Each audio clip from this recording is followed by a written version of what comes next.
Don't throw away your empty toilet freshener hanger. Instead of buying a new one, do this. Quick and cheap.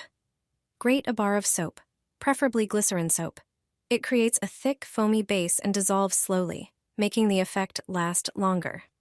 Now, grab some toothpaste. You definitely have it in your bathroom. Toothpaste helps clean and freshen. Squeeze it onto the grated soap.